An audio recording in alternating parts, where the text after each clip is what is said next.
The briefing is brought to you in association with Spain.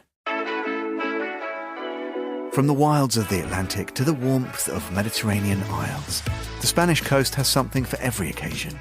And whether chartering a yacht or renting a more modest motorboat, there's no better way to explore this magical country's lesser-known highlights than from the open water. Listen out for a new summer season of The Concierge on Monocle Radio. Join Robert Bound and friends as they turn navigator for an unforgettable journey along the Spanish coast. From hidden gems to legendary gastronomy, and with the unique drama of the America's Cup in the host city of Barcelona added to the mix, discover why the time is right to take to the waves. The Concierge, returning to Monocle Radio in July. This summer, set sail for Spain. You're listening to The Briefing, first broadcast on the 2nd of July 2024 on Monocle Radio.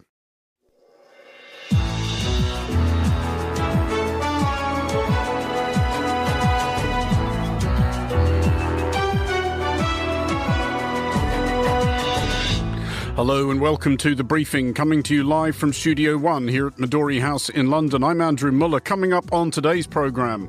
This nation was founded on the principle that there are no kings in America. Each of us is equal before the law. Though one might be more equal than others, the ramifications of yesterday's Supreme Court judgment.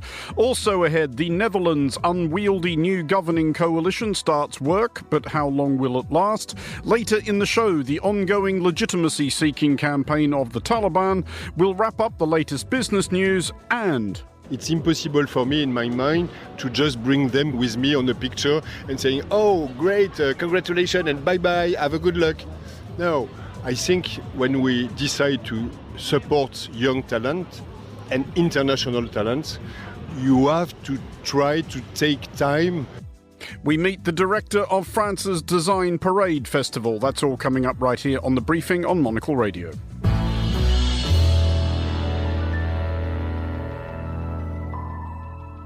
Welcome to today's edition of The Briefing with me, Andrew Muller.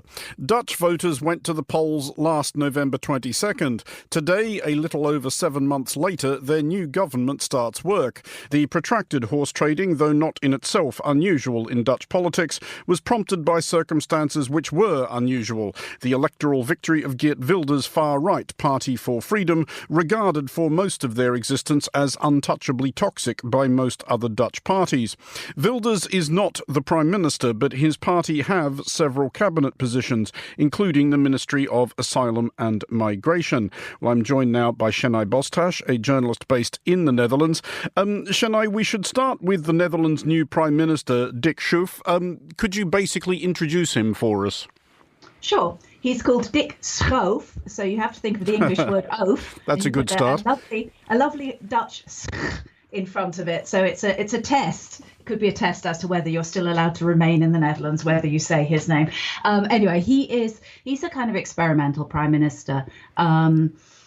Because of the sensitivity of other parties working with Geert Wilders and his PVV, they agreed that Wilders would not be prime minister, which is normally the role of the largest party. And so they've appointed Dick Schoof, who's a career civil servant. He's a former spy chief. He's long worked within government in different departments. And it's unprecedented, really, that he's been invited to be prime minister. Someone pointed out that he's never held a single debate in the parliament, while he's done plenty of TV and press around his other roles. So it'll be interesting to see how that works. Indeed it will. It will also be interesting to see what role Geert Wilders himself will play from here on. Do we understand where he sees himself? As you correctly point out, were he the leader of any other party, he would now be prime minister. What is he going to do instead? It's unknown whether to what extent he'll be pulling the strings behind the scenes. So the PVV is a very top-down party. He's the only member of the party. So he's appointed his cabinet ministers. He's got five ministers that are PVV ministers in cabinet, and they'll be quite tightly controlled by him because that's the precedent. That's how things work in his party. He's an extremely clever politician. He's a fierce strategist. So he'll be behind the scenes. So, incidentally, are the leaders of the other three parties who are working with him. That was the agreement. None of the leaders of the parties are in cabinet. And instead, we've got this row of rather inexperienced ministers. So we'll have to see how that goes. Well, it's an unusual arrangement at all sorts of levels. That being the case, what odds are currently being offered by Dutch bookmakers, if indeed they offer odds on such things, of how long this is going to last? Goodness, we've all been scared off betting from the what's been happening in the Conservative Party. I mean, the most hopeful thing I've heard, someone thought it might rumble on for 3 years, but many people are thinking it won't last the year. I mean, has there been any backlash from supporters or members of those other parties which have gone into coalition with the PVV, who for many years have been regarded from the other end of some sort of virtuous barge pole by the rest of Dutch politics? Well, the polling suggests that most of the members of the other three parties, that's Mark Rutte's party, the VVD, which is a kind of liberal centre-right party, the New Social Contract, a new party, and the Farmers' Party, BBB. The polls suggest that most of their members are actually happy that they've gone into coalition to make a right-wing government, that the prevailing mood of the Dutch voter was right-leaning, and that people want a right-leaning government to have a go at solving the most pressing problems in Dutch society. So as this coalition is going to see it, what are those pressing problems? Assuming they can hang together long enough to do anything, what are they likeliest to do? What they're likeliest to do and the most pressing problems are not necessarily the same things. The largest area of concern for voters are asylum seeking, immigration and housing. And in the electoral campaign, Wilders put these two things together, although factually speaking, they're not necessarily aligned. There's a huge housing crisis. Houses have doubled in price since 2015, and rental prices have spiraled completely out of control. A new law has just come in actually yesterday to try to control some rental prices, and that might lead to some changes on the buying market as well. So that's already happening. Asylum. They've promised the strictest asylum rules ever, but realistically speaking, they're within Europe. So their own headline accord says that they have to go cap in hand to Europe and ask for an exemption from the new migration pact. Now, which other country has got an interest in giving the Netherlands more latitude on this? So they're going to do some token things like raise the speeds on motorways to pull back a bit on certain climate change issues. But realistically, what they can actually do that's different from the last government is limited. Shania Bostash in the Netherlands, thank you very much for joining us. You are listening to The Briefing. Here is Laura Kramer with the day's other headlines. Thanks, Andrew. Hungarian Prime Minister Viktor Orban is in Kyiv for a surprise visit and talks with Ukrainian President Vladimir Zelensky. It comes as Hungary has assumed the 6-month presidency of the European Council and marks his first visit to the Ukrainian capital in more than a decade. Israel has bombarded multiple areas in southern Gaza today, killing 8 Palestinians and forcing thousands to flee their homes. 17 Palestinians were killed in shelling in Gaza City in the north as well. The attacks may be the final stretch of Israel's intensive phase of the war in Gaza, launched after Hamas's attack on October 7th. And Russia says it is planning to build a new orbital space station by 2030 with 4 modules, the first of which will be sent into space in 2027. Russia had been partnering with the U.S. on the International Space Station, which is nearing the end of its lifespan, but announced plans for its own station in 2022. Those are the day's headlines. Back to you, Andrew. Thank you, Laura. This is The Briefing with me, Andrew Muller. And since the first candidates' debate of the current US presidential election, there has been understandable focus on whether Democrats still sincerely believe that President Joe Biden is a plausible commander-in-chief. It seems reasonable to ask/hope that similar angst may be besetting the Republican Party, as they propose to return the nuclear codes to a convicted criminal endowed yesterday by his hand-picked Supreme Court with extraordinary invulnerability to the consequences of his actions. Well, I'm joined now by Ryan Williams, Republican strategist, former campaign spokesman for Mitt Romney. Ryan, first of all, to yesterday's ruling by the Supreme Court, especially if Donald Trump wins in November, how dangerous potentially is that? Well, it establishes a new sense of immunity for Trump and every future president. I think Trump if he wins again, is already going to be emboldened after having been through his legal issues and another election, that he'll really be kind of untethered this time. And I think this court ruling will further embolden him. The court has now held that everything he does in an official capacity, he is immune from prosecution in the future. So I think it will just embolden his behavior if he were to win the second term. Follow-up question asked far more in hope than expectation. Is there any indication that this prospect is starting to occasion any disquiet at all anywhere in the Republican Party? Because by this point, Donald Trump is a known quantity. At this point, 8 years ago, people were still able to kid themselves that, okay, maybe he's just putting on a show and once he'll get into power, he'll calm down. But we know he won't. And now we know that he may be able to do actually as he pleases with little fear of redress. No, I don't think there's any issues with this in the Republican Party. I think that the party actually this time around, if he were to win, would act more as a cohesive unit, working towards his goals. I think last time around, people, when he won, it was a shock. They didn't know what to expect. They thought he might adhere to some norms. He didn't. This time around, I think people know what they're getting. If you're a Republican in Congress now, you're actually excited at the prospect of potentially getting him back in.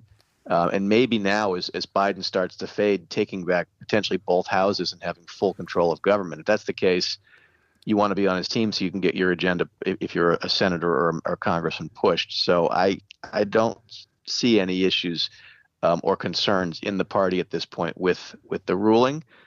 This party is Donald Trump's party, and it's much more of Trump's party now than it was when he won in 2016. But that excitement you refer to among Republicans, especially those in the House, is that, do you think, mostly sincere enthusiasm for Donald Trump and Trumpism, or is it at least partly born out of a fear of the consequences of turning against him? No, I think they're legitimately excited this time around. I think when you're out of power, out of the White House, you want to get back into power. And look, I think Republicans are genuinely concerned about many of the policies that Biden has pushed during his term in office. They're the opposing party. And I think they just want to get back into power. And Trump, Trump does excite many elected Republicans, not all of them, certainly not my old boss, Mitt Romney, but he's a fighter. He stands up. He does things that they think are important, speaking out against wokeism and all the things that Trump talks about. So there is generally an excitement this time around. I think with many elected Republicans, because many of the ones like my boss Mitt Romney and others are leaving the stage, and they're not around, and they won't be around in the second Trump term if he wins. To go back to last week's debate, most of the focus on that was on the absolutely dreadful performance of President Joe Biden. But if there wasn't any concern about Trump's performance, which would have looked pretty weird when stacked up against any other opponent you can think of, should there be any concerns among Republicans, do you think, about whether he is actually psychologically and physically equipped to do this job? I don't think they have any questions about that, and I just don't really hear this as being an issue because, as you point out, Biden was so bad. I mean, Biden looked terrible in the debate. It was the worst debate I've ever seen on both sides. But you just don't hear it raised with Trump about his capacity to do the job. People are desensitized to kind of the crazy things he says. The clear things that are clearly inaccurate, he says. People, they've heard this now for years, and they kind of write it off. But this idea that he might be not up for the job physically or mentally, it's not something they think of as certainly when compared to Biden, who is showing signs of cognitive decline, although not the type of kind of craziness that we're hearing from Trump. I mean, I want to put to you, with your strategist's hat on, then, the question which I know is consuming some Democrats about whether or not Joe Biden should be on the ticket in November. If you are running Trump's campaign now, and therefore you want Donald Trump to win, what are you actually hoping? Are you hoping that you are going to be up against Joe Biden in November, or are you hoping that the Democrats might roll the dice and put up somebody else? you want Joe Biden at this point. Joe Biden's losing to Trump in virtually every poll and was before the debate. He had a little bit of a bump recently, but Trump's been in a pretty good position despite all of his legal woes. And look, the underlying issue of Biden's campaign is that he's too old to be president again. And there's really nothing that they can do between now and Election Day, the Biden campaign, to fix that. He's likely going to stumble again. He's likely going to have another bad debate if there is a debate in September. They can't do anything to fix it. So you want Biden. On the same, looking at other options, Kamala Harris is actually less popular than Joe Biden. So if she's the next choice, she's not a great one either. But there really are no good options for Democrats here at this point. They waited too long. They knew this was coming. They tried to bury their heads in the sand and pretend like they could just get through with Biden, and that would be Trump would be too odious to be reelected no matter what. That's not the case. So if you're the Trump campaign, you want to stick with Biden, but Kamala Harris wouldn't be that bad either for you. They're both weak candidates. All that notwithstanding, and just finally, I realize that if we start thinking about Democratic candidates beyond Biden and Harris, we are well and truly into the realms of fantasy politics. But again, if you're running Trump's campaign, who do you least want to go up against? That's difficult to say. I mean, obviously, a younger candidate like a Gretchen Whitmer, the governor of Michigan, Governor Wes Moore of Maryland. Those are attractive candidates, but they're attractive candidates on paper, and you really don't know how they're going to perform until they get on the national stage. There's plenty of good candidates that have run for president that were exciting and looked great, and they went through the process and they fell flat in their face. So you really don't know, because this would be such a very short campaign if they were to replace Biden, someone who would be, running in 100 or so days, essentially. It's a real question mark, but there are the Democratic bench is not very deep. There are some leaders, Gavin Newsom and others, who are young and articulate, but they've got problematic records and they're untested on the national stage. Ryan Williams, thank you for joining us. You're listening to The Briefing on Monocle Radio.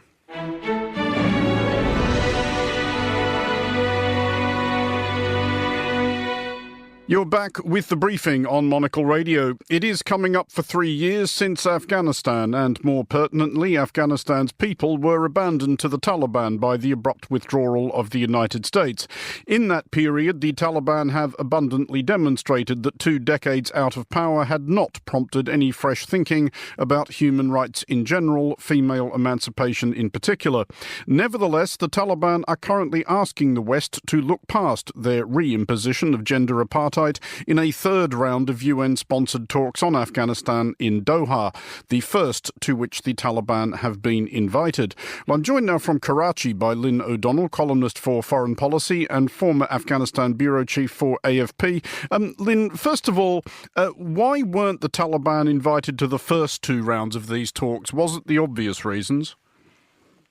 Well, if I may correct you, Andrew, they were invited to the second one, but decided that they wouldn't go because they didn't think that the conditions suited them. And those conditions are essentially that those that have been complied with this time round by the UN organisers, that civil society and women's groups are not represented. What the Taliban had feared the second time round, which was in February, was that the presence of anti-Taliban groups, because that's what they are, would undermine their claim and their position as the only power in Afghanistan, and that's what they want to be. So it seems that this time around, the organisers, the United Nations, have complied with Taliban demands that we're not going to show up if all of these other folk who claim to be Afghans and don't agree with the way we're running the country show up. So the Taliban said, OK.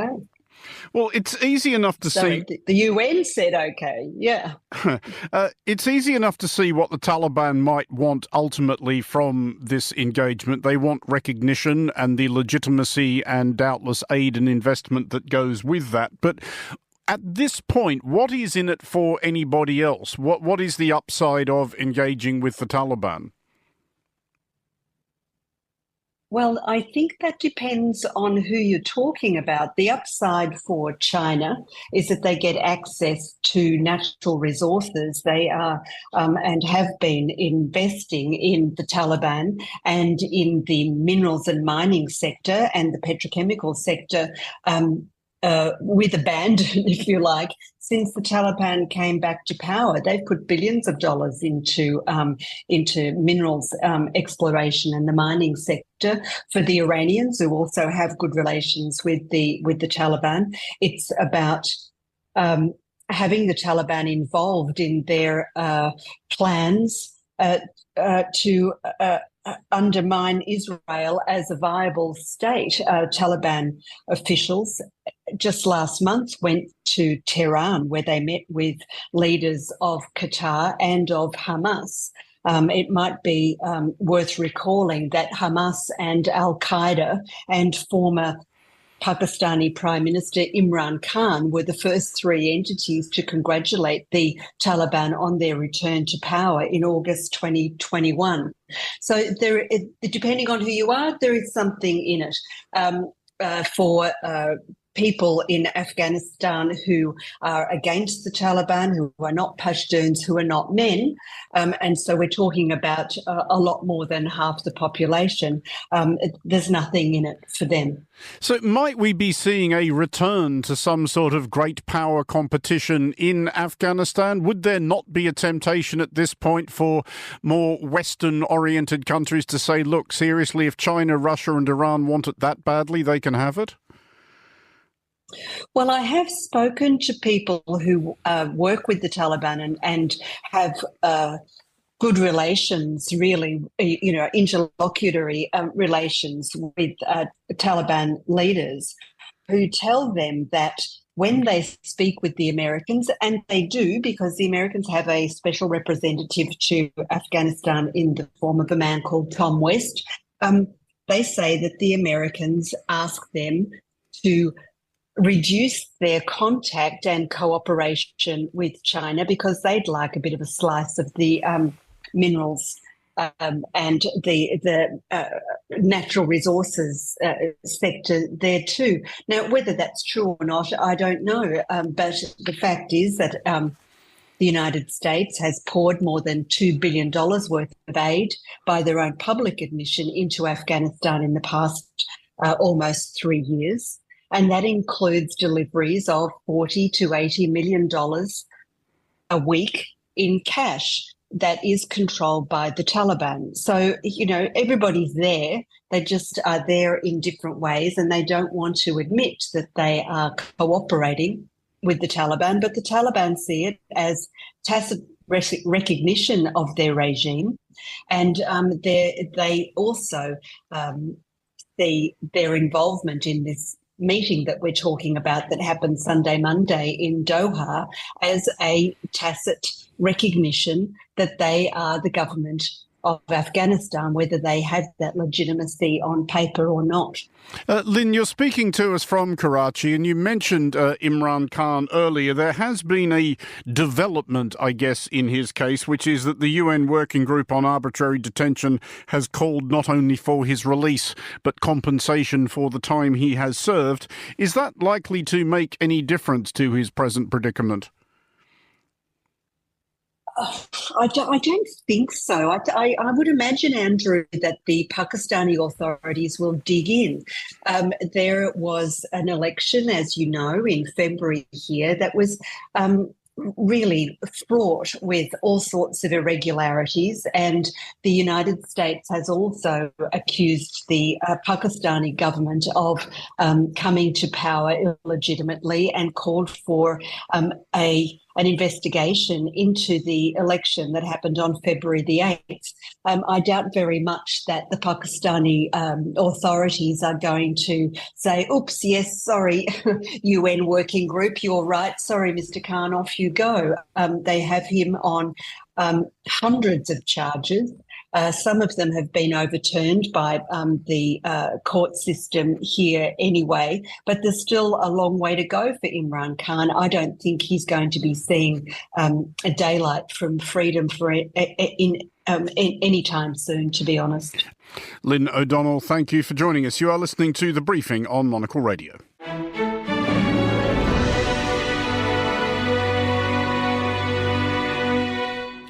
This is The Briefing on Monocle Radio. It's time now to get the latest business headlines with Bloomberg's Ewan Potts. Ewan, there are more signs that inflation is tapering somewhat across the entire Eurozone, which I suppose is good news. But how far are we away from the good news that mortgage holders are waiting for? Yeah, Andrew, it's really the key question facing central banks, investors, and frankly, the rest of us is when can we relax in the fight against inflation? When will it all be over? And when can interest rates start coming down? The message from central bankers over the last couple of weeks has been not yet. We've had Eurozone inflation out today for the month of June. Prices are 2.5%, 2.5% higher than they were a year ago, slightly better than the previous reading. Core inflation, which excludes some of the volatile things like energy and food prices, just a shade under 3%. So it is coming down, but it's above target. And Christine Lagarde, the president of the ECB, has been speaking, and she says that we're still facing several uncertainties, and it will take time for us to gather data to be sure that the risks of above target inflation have passed. So they're just really not quite sure yet. A couple of central banks have embarked. They've started cutting interest rates. The Swiss Central Bank and indeed the ECB have cut rates already. The ECB's rate cut last month was heavily telegraphed some time ahead, and you kind of got the feeling as they got to it that perhaps they might not have done it given the data, but they had to do it because they'd signposted it. But the messaging is quite clear that there won't be another cut next month. So perhaps we're looking to September for the next rate cut from the euro area. One of the problems, a nice problem to have in the euro area, is that unemployment has been coming down. It's actually at a record low of 6.4% across the 20 countries which share the single currency. It's a record low of the 25 years that it's existed.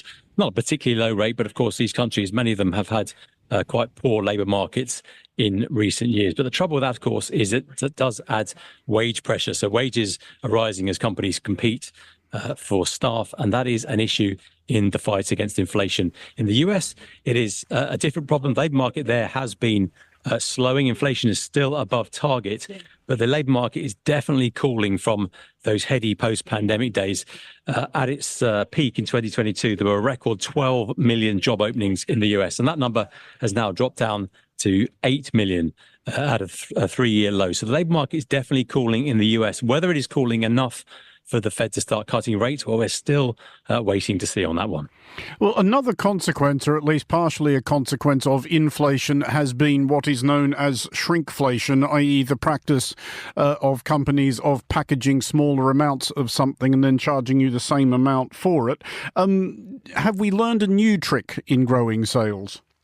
Yeah, well, politicians and central banks are desperate to kill off inflation. Companies are kind of on the hunt for more of it, ways to get extra cash out of all of us. So we had shrinkflation first, as you mentioned. Now, how about upflation? It's an increasing trend in the US personal care and health and beauty market. The problem for companies, at least, is in this high inflation post-pandemic time, cost-conscious consumers have been cutting back on what were once essential items. Americans, for instance, bought 20% fewer razor blades last year compared to 2019. Well, upflation is the practice of reimagining a product, giving it a new use, and, of course, charging more.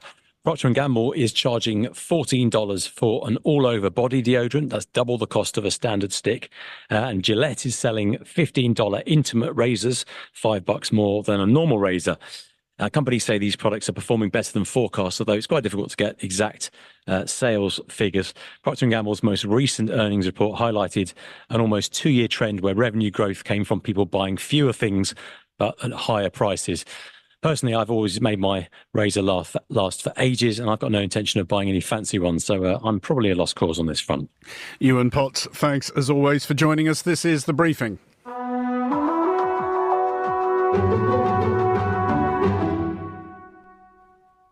You're listening to The Briefing on Monocle Radio, and finally on today's show, southern France saw the Design Parade Festival spread across the cities over Toulon and Hyères this past weekend. I'm joined now by Maylee Evans, producer of the Monocle on Design podcast, who was there and can tell us more. Maylee, there is not a shortage of design festivals, which is a good thing, obviously, but what sets this one apart? Well, I think with this particular festival, it's the location. We're in the south of France, so this is a part of the world that's famed for its subtle light. We've had many painters go there and, create some of their greatest works. The other thing I'd say with this particular festival is that it's not happening in a major city. So in conversations I had with gallerists, actually a lot of the sort of bustle and the difficulty in contacting people that happens in Paris sort of melts away when you have this lovely sort of warm Mediterranean sun hitting. It's a lot easier to contact people, and it just lends itself to a lot more of a relaxed atmosphere. People are just kicking back a little bit better. Are prizes distributed, and if so, to whom? So every year we have, 10 young designers, and they are vying for the grand prize, but there are also a plethora of other prizes available, and it's a mix. So to sort of clarify, you've got two different events happening. We've got one in Toulon, which is focusing on interior design, and one in Hyères, which is focusing on design, so that's maybe more tangible objects, so looking at material sort of innovations, sort of some sort of hands-free door handles are on show, compressed logs, if any of those strike your fancy. So it's quite a mix of things that are on show. And each of these are hoping to get residencies with the likes of Chanel or Tectono, who are outdoor furniture specialists. So it's a really amazing accolade to get, and a real opportunity for designers to really get their name on the map. Before you introduce your interview with the director, I guess the real question is, what did you take away from this festival? And to kick that question forward, why would you go back? I think for me, what struck me, this is my first time going, was just the sustained support for young designers. I think it's really easy for festivals to sort of say, it's really good, we're sort of showcasing a few new names. But this festival it's been running, the Hyères arm has been running for 18 years, and the president of the jury this year, Fabien Capello, was one of the first designers who showcased back in 2005. He didn't win, but he was in the mix, and this year he's back, guest of honour, picking the lineup for this year. So it feels like once you're in the fold, they want you back, they want to support you and find ways for you to be involved and talk to other, really respect and established brands. So it feels really like a place that really wants young designers to flourish and continue their businesses going forward. At which point, bring in the director. Yes, so we're going to hear now from Jean-Pierre Blanc. He's the founder and director of the Design Parade. I caught up with him during one of the walking tours going through the exhibitions, and he speaks now on, what had impressed him so far at the festival. It's quite impressive to see the energy, and especially the energy of the young talents and the young people. It's the same way for me in interior architecture, in design, in fashion or in photography. And it's very impressive to see how this young talent and these young people in this really nightmare of the contemporary society, how they could sort out everything and bring energy and nice things to public and people. That's very, very impressive for me. Now, I read that India Mahtabi called you the Robin Hood for young designers, which I feel like is quite apt. I think it's a brilliant quote. I've got 2 children and 2 grandchildren. I think it's really important to bring the better for young people, to support them, encouragement, support, presentation, because often it's very difficult to have the better beginning of the professional life. And I try to organize these sort of things in a better way as I can. It feels like an ecosystem. You have a finalist from years ago who return, and they're part of the festival, they're part of the scenography. It feels like a very supportive and nurturing environment. Why was that really key? It's impossible for me in my mind to just bring them with me on the picture and saying, oh, great, congratulations and bye-bye, have a good luck. No, I think when we decide to support young talent and international talents, you have to try to take time to support them longer when you won a prizes, you came back the year after doing a residency in one of the sponsors of the festival, Chanel or Le Mobilier National or Sèvres or Le Cirva or Hermès. And we try also to bring money for young designers, making workshops for children, making scenography, and that's the ecosystem to make sure that during 3 or 4 or 5 years, they coming back and make also project with us. And it's a good way to connect people. It is very important to connect people with very big professionals. I do a small tour in town this morning with India Madhavi, and it was really amazing to see how, of course, the young talents are very pleased to meet a very big artist like India, but in the opposite way, India was super fun to meet new talents and new people.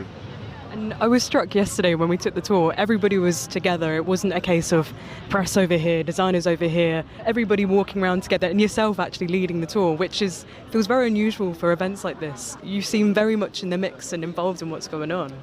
It's a manner to work. My work is a sort of family. I spend many years now working with everybody. I'm close to journalists, I'm close to artists, I'm close to sponsors. We try to make the same way of feeling with all these different persons. That was Jean-Pierre Blanc speaking to Monocle's Maylie Evans. Exhibitions in Hyères are open until the 1st of September and in Toulon until the 3rd of November.